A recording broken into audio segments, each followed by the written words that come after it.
He thought she was another soul left behind by hard times. She opened her door only to keep gossip from following her home. But the truth waited just beyond his pride. Caleb and Margaret, each hiding behind what the world owed them, would find that mercy cuts both ways.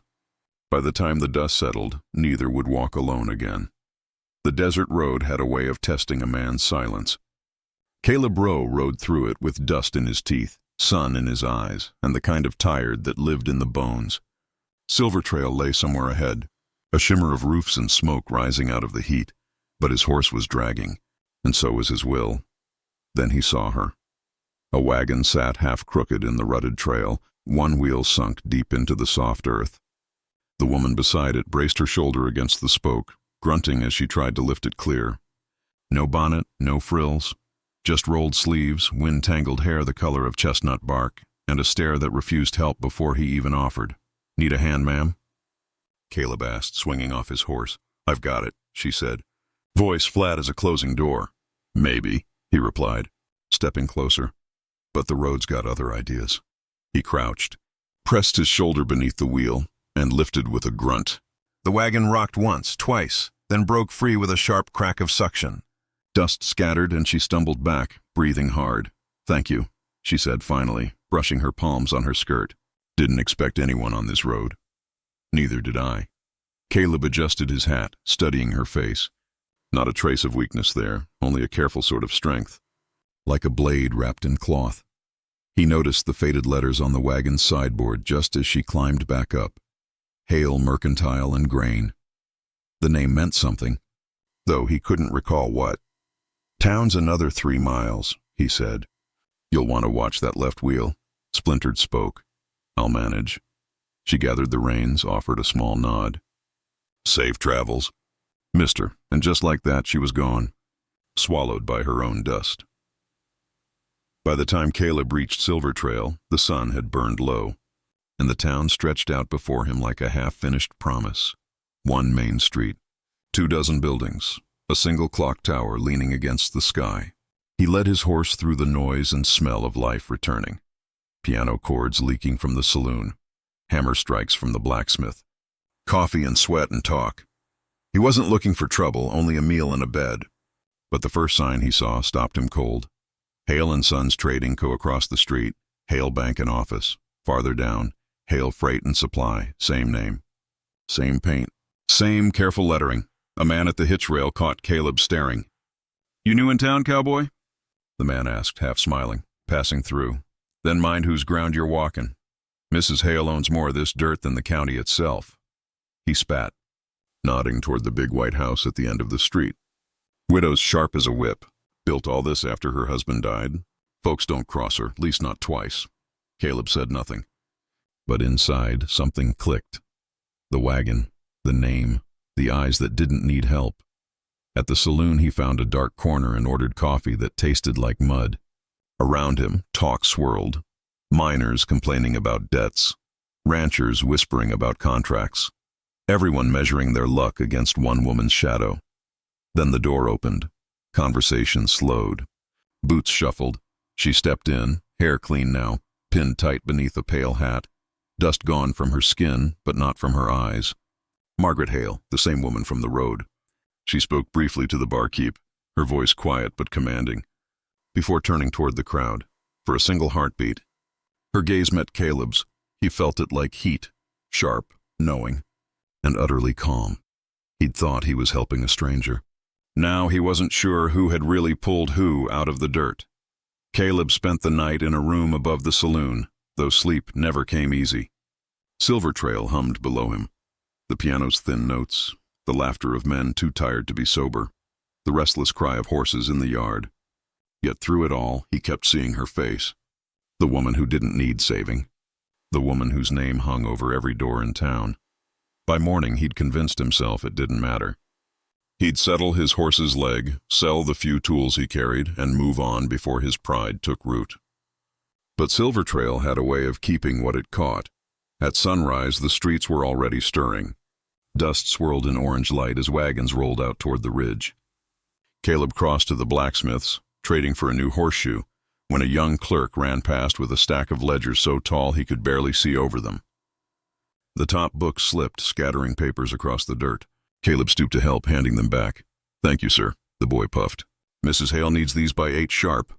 She don't like to be kept waiting." Caleb smiled faintly. "Can't imagine she does." He watched the boy hurry toward the large brick building at the corner, the one crowned by a white balcony and the sign Hale Office and Records. A fine place, far too grand for a dusty frontier town. Curiosity gnawed at him until he gave in. He crossed the street, tipped his hat to the clerk at the door, and stepped inside. The contrast hit him hard. The air smelled of ink and oil. Walls lined with ledgers and maps glowed in filtered light. Behind a heavy desk of dark walnut sat Margaret Hale herself, sleeves rolled, quill in hand.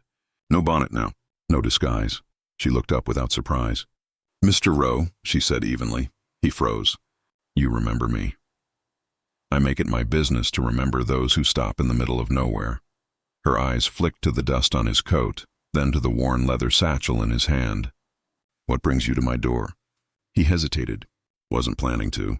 Just thought I'd thank you proper. Your wagon wheel's still on my mind." The faintest curve touched her lips. "It survived the hill." "In case you're losing sleep over it." "I reckon I was," he said. Deadpan. And something in her eyes softened, just slightly. A man in a gray waistcoat entered, holding a stack of notes. "Mrs. Hale, the Deacon accounts are ready for signature." "Set them there," she said, her tone sharpening like glass. Caleb noticed how everyone around her moved fast, careful, like the air itself belonged to her. When the man left, Margaret leaned back. "You're far from home, Mr. Rowe. What kind of work keeps a man riding alone?" "Any that'll pay cash and ask no questions. Then you'll find Silver Trail agreeable," she replied. "We thrive on both." Her gaze lingered, weighing him. "I need a driver for 3 days. My foreman took ill and there's freight waiting at the rail depot. Interested?" Caleb blinked.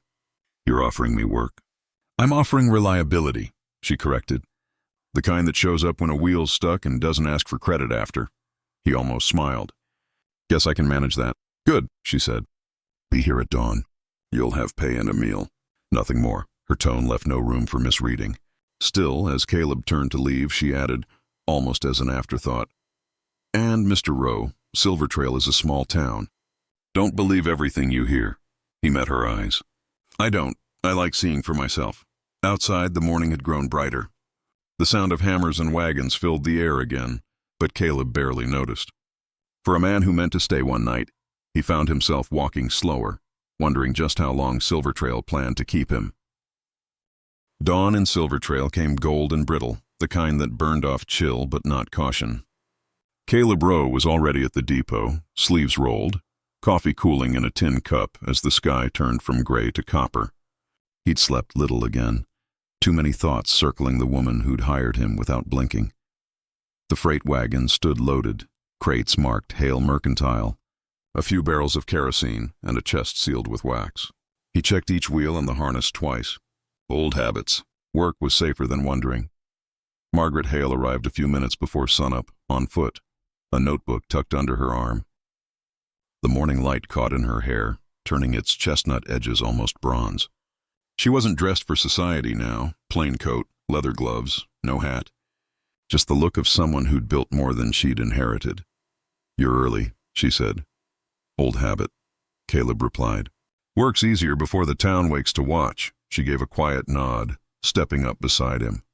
"We'll stop by Deacon's Mill on the way back. He's 3 weeks late on payments." "I want to see why." Caleb raised an eyebrow. "You collect your own debts?" "I built this town with my own hands. Seems fair I should make sure it stays honest." He couldn't argue that. They set off east, the wheels cutting slow grooves through dry sand.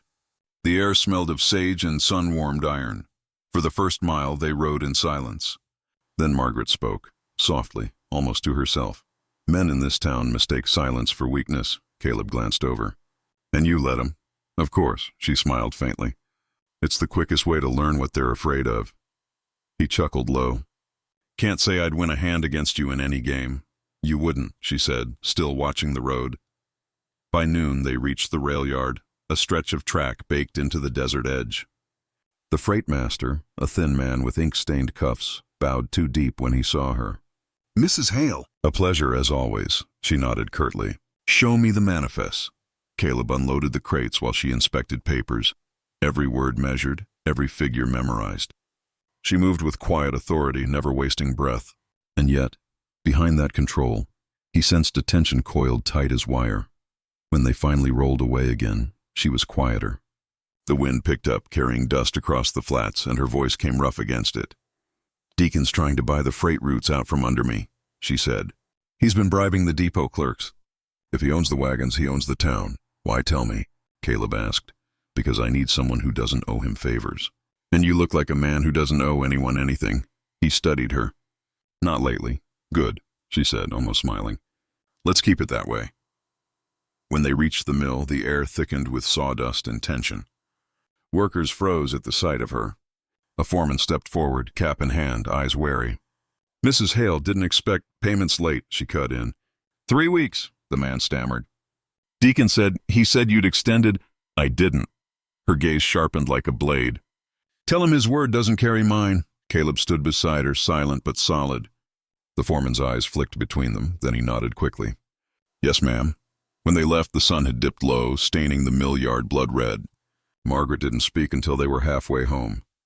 "You think I'm heartless," she said suddenly. "I think you do what you have to," Caleb replied. "Ain't the same thing."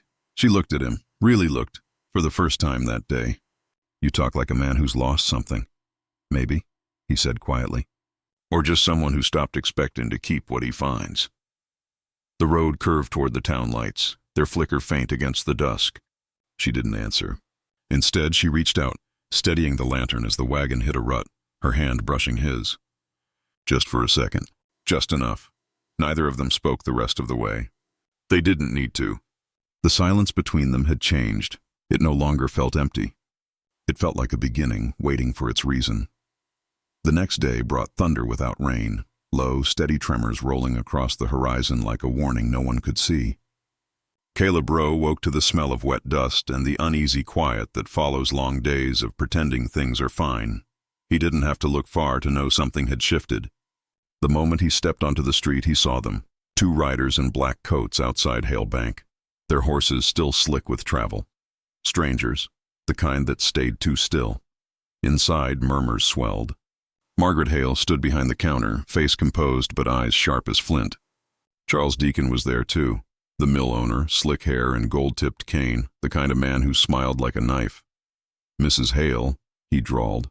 "A pleasure. Thought I'd drop by with good news." Caleb froze just inside the door, pretending to study the notice board. Margaret didn't blink. "Good news often costs more than it's worth in this town." Deacon grinned. "Depends who's buying.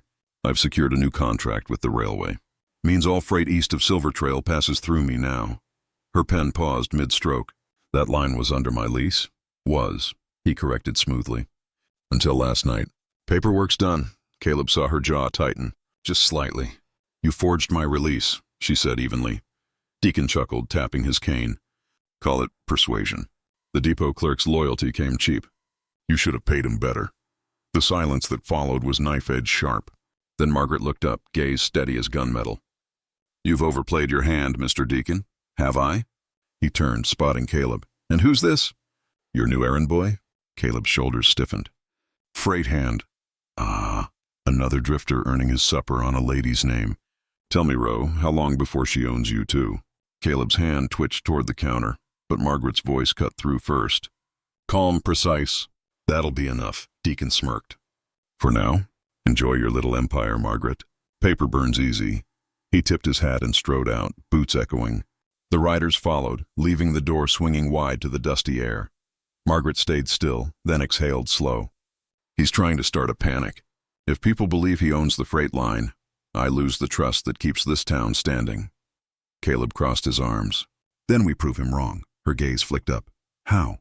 "By showing the truth before he can twist it." He nodded toward the locked office upstairs. "You keep records, don't you?" "Real ones." Margaret hesitated, then motioned for him to follow. Upstairs smelled of paper and ink and something faintly floral. She unlocked a drawer and pulled a bound ledger, its edges frayed, but each page marked neat in her hand. Caleb whistled low. "You keep every transaction?" "Every lie he ever told in numbers," she said. "But proof means nothing without a witness." "I'll be that witness." "You'd stand up in a room full of his men?"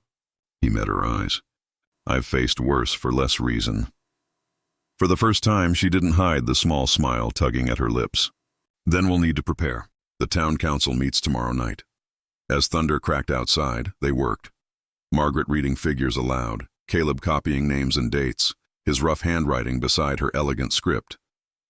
Hours passed. Lantern light glowed warm across her face, softening the lines carved by duty. At one point, she leaned close, guiding his hand where the ink smudged. Her voice was barely above a whisper. "You don't owe me this, Caleb." He looked up. "You said once you built this town with your hands. Well, someone's trying to take it from you. Seems to me you shouldn't have to hold it alone." Her eyes met his, steady and bright. The thunder rolled again, closer this time. Outside, rain began to fall, thin, hesitant, like the sky testing mercy after a long drought. Inside, they kept writing, two sets of ink-stained hands moving side by side. Neither said it out loud. But both knew, by tomorrow, one of them would have to stand in front of the whole town, and the other would have to believe. The rain stopped by morning, leaving Silver Trail washed clean but uneasy. Mud clung to boots, and every shopkeeper on Main Street pretended not to watch the town hall door. They all knew something was coming. Caleb Rowe arrived first. His hat dripped steady trails of water, his jaw set in that quiet way that meant he'd made peace with trouble. Inside, the room was already half full, merchants, ranchers, mill hands, all waiting for someone to speak first. They didn't wait long. Margaret Hale stepped forward. No hat, no escort, just a folder clutched under one arm. Her eyes found Caleb's for the briefest second, enough to say, "Be steady." Then she faced the crowd. "Some of you may have heard that Mr. Charles Deacon has purchased Silver Trail's eastern freight rights," she began, voice clear, steady. "That claim is false, and today I'll prove it." Deacon rose from his seat at the front, cane tapping the floor like punctuation. "You'll forgive me, Mrs. Hale, but words are easy. Documents are harder." Margaret opened the folder. "Agreed. Here are the ledgers. Every shipment, every payment, every signed renewal from the railway itself." She handed them to the clerk. "And here," she gestured toward Caleb, who stepped forward holding a smaller, worn notebook, "is a sworn witness who saw the original contracts loaded and sealed. Mr. Rowe, tell them." Caleb's palms were damp, but his voice didn't shake. "I hauled her freight 2 days ago. The papers were signed under her name, not his. Clerk at the depot confirmed it. I saw the ledger myself." A low murmur rippled through the crowd. Deacon's smile thinned. "A drifter's word against mine?" Caleb looked him dead in the eye. "Drifters don't forge signatures." "You do." That broke the tension like glass. Voices rose, shouts, disbelief, then the scrape of chairs as two men from the depot stepped forward. One of them, the young clerk Caleb had helped in the street, held up a sheet of paper, hands trembling. "Mrs. Hale's right. Mr. Deacon paid me to falsify records." "I'm sorry, ma'am." Gasps filled the room. Deacon's face turned the color of raw iron. "You little—" "Enough," Margaret said sharply. "You've had your turn. You built your power on lies. Silver Trail deserves better." She turned to the council table. "Gentlemen, I ask for a formal audit and the reinstatement of my lease, effective immediately." The eldest councilman cleared his throat. "It's done." Deacon tried to speak, but no one listened. His men drifted away first, loyalty dissolving faster than rain on dust. He stood alone, staring at Margaret like he'd never seen her before. "You think you've won?" He spat. Margaret's expression stayed calm. "I think I've endured." "That's enough." He left without another word. The door shut behind him, final as a gunshot. When the hall emptied, the light outside had turned amber. Caleb lingered near the window, watching the sun fight its way through the thinning clouds. Margaret approached quietly, her hands no longer trembling. "You didn't have to risk your name for mine," she said. He turned. "Didn't do it for your name." Her eyes softened. "Then why?" "Because somewhere between the dust and the truth, I stopped seeing you as someone who didn't need help." He hesitated. "Started seeing you as someone worth standing beside." For the first time, she smiled without armor. "Then you'll stay?" He looked out at the street, at the people already moving lighter, freer under the sunset. "Reckon I might. There's work to be done. Town could use a steadier pair of hands." She extended hers. It already found them. Their fingers met, simple, certain. Outside, the last light of day caught the words on the nearest sign. hail and row, freight and supply. Silver Trail had a new name now, and for the first time since either could remember, it felt like home.